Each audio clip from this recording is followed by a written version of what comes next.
This is your 2020 BMW M2 CS. Yes, I know it's the beginning of May when I'm filming this, but this is such a rare vehicle. There's only 2,200 made worldwide. It's manual, which is the actual standard transmission as opposed to an automatic. So I had to jump on this, and again, it doesn't matter to me that it's middle of 2021 and I've got a 2020 model year vehicle. So Quirks, Irks, lots of carbon fiber here. So the splitter is carbon fiber. You have your old school grille, and I say old school because, well, some of the newer ones have the different unique ones. We'll call it that. LEDs, not going to go into too much detail there. You have your hood scoop, which is carbon fiber as well. Again, a lot of carbon fiber here for weight savings. BMW right at the top. The color Misano blue, absolutely gorgeous, elegant, stands out, but not obnoxious. Let's take a quick look at the wheels. So it's a Pilot Sport Cup 2s, 19 inches, massive red calipers, cool, really cool design for the rims. So 5-spoke in the Y design, looks really sharp, and cool quirk here. I'm gonna call it actually a perk, not a quirk. Got the little M right there as well. So it just looks really, really sharp. And again, the Michelin Pilot Sport Cup 2s are to me, the best tire to put on one of these vehicles. Side markers, cool perk here. There's actually split lines here as opposed to it being one solid bar. More carbon fiber, and the typical M mirrors where it's not connected up top, and the little side marker there. No automatic lock and unlock. They're trying to save weight. Got to do that to make this thing as fast as possible.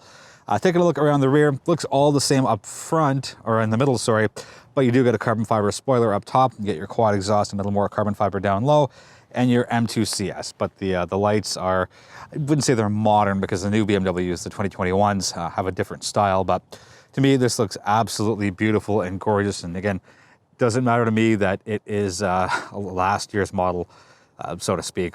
But, let's try and do this all in one take for the outside and the inside. Save a little bit of time and editing for me. So not much happening here. You do get the Alcantara, you do get the double red stitching here, more carbon fiber for the door handle. Bit of a weird thing here. Like if they're trying to save weight, I would have thought they would have gone with something old school, like a strap pull instead of the actual latch there itself. No matter, you get the Harman Kardon audio, which sounds absolutely amazing. Speaking of amazing, let's just take a look at these seats. There's so much to love about them. So you got the M stripe there, you got the M2 there. The seats actually go through, so there's 2 holes to save a little more weight. Got the leather, got the Alcantara here. To me, this is a waste. I don't know, I wouldn't put that there. And I would get rid of the power seats altogether if you're looking to save weight. Make the manual, just, as much weight as possible saved. I get the M2 CS down there as well. Alcantara steering wheel. It's really thick, and I think what they did is just take the regular chunky M wheel, or BMW wheel, and just wrapped it in Alcantara. You got the 12 o'clock little perforation there. You get the M badging down at the bottom.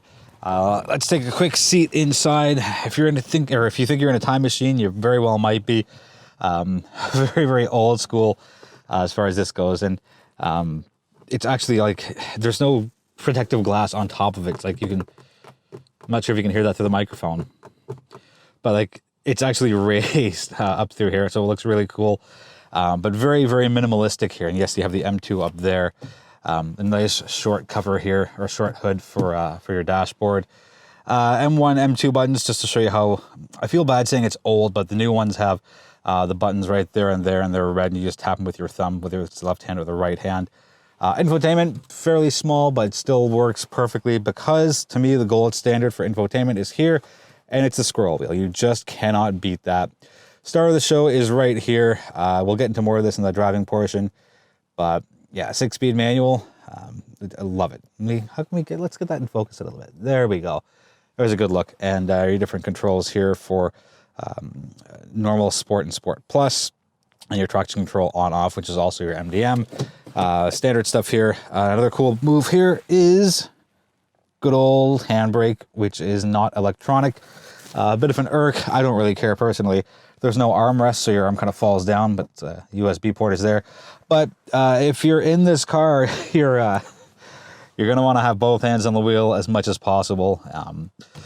There's so much power here. It's such a wonderful vehicle. Cool perk is that there's the CS kind of etched, not really etched in, the cool, so we'll call it a CS pattern, and that pattern also matches the pattern up here as well. So as I showed you, no sunroof, So a little dark on the inside, but does not matter one single bit. Under the hood, it's their S55 engine. So it's your 3-liter twin turbo inline 6, 444 horsepower, 406 pound-feet of torque. A 6-speed manual is what comes standard, and that's why they call it a standard transmission.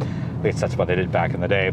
If you want the 7-speed dual clutch, it's going to set you back a little under $4,000. To each their own. I know a lot of us say save the manuals, and manuals are the better way, but it's not for everybody, and I get that. I totally get that. But if you are a manual enthusiast, if you like the BMW brand, this very well might be the last of the true M cars. The performance, the steering, the feel, the speed, the precision, the accuracy, just everything about the 2020 M2 CS.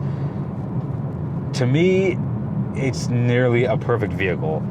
There are very few modern vehicles that do what this car does. The shift points are so crisp. Yeah, the gear shifter's a little notchy, but I like that because that lets me always know what gear I'm in. There's no guessing. There's no, oh, did I put it all the way in third? And it's not quite a full short throw system, but there's really not a lot of travel time between gears. And just the clutch feel, it's a little light, not as heavy, and this isn't me comparing Hyundai to BMW, but the heaviest clutch that I've ever driven since I've been doing this for the past 7 years was I believe it was the 2016 Genesis Coupe 3.8, and it was just so heavy and cumbersome. And I find here with the M2 CS, it's just so light and not overly light. Would I like a little more weight? Sure. Would it be something that stops me from possibly buying the car? Not one single bit. I like the old school dials, and I feel weird calling it old school because it was last year or this generation, and all of the newer BMWs have a full digital dashboard, and the iDrive screen is much bigger, and just everything's grown out as far as the advancement in technology goes. But with this car, there's just something to be said about the simplicity. This does have BMW's adaptive suspension, which helps make the ride quality that much better. Beside the gear shift, just to the left, there are 3 buttons, and those control your engine power, and that gets you between Sport Plus, and Efficient, as well as your dampers. Same thing, Efficient, Sport, and Sport Plus. And your steering, which is, again, and no surprise, Sport Plus, as well as Efficient. M1, M2 buttons, I think they're a wonderful place to put them. Personally speaking, yes, it looks a little flashier in the newer vehicles when it's just beside the top curve of the center cap of the steering wheel. I really hope that the manual transmissions live on with BMW. And just to show you like a quick burst of speed, just take a look at what's beside me. That was incredibly quick. I didn't even think I would get that fast that soon. Oh, wow. This is a lot of fun to drive. There's hardly any oversteer. There's hardly... I don't know what kind of accent that was. There's hardly any oversteer. There's hardly any understeer. It's such a well and evenly balanced out vehicle. Rear-wheel drive, manual transmission, 3-liter straight 6. There's... I don't know, there's nothing quite like the feeling of this for me in this specific class. And it's small and it's light, so it just goes, and just when you think it can't go anymore, it goes some more. There is a shift indicator on the dashboard. Thankfully, BMW has installed an option as far as being able to knock it off, but I just find it a little quirky that for nearly $100,000 for a performance vehicle that they actually have a shift indicator letting you know. A few things I think they should have done. Like, I think they should have killed the power seats. And the carbon fiber is adequately put here. I'm sure they could have probably put a little more.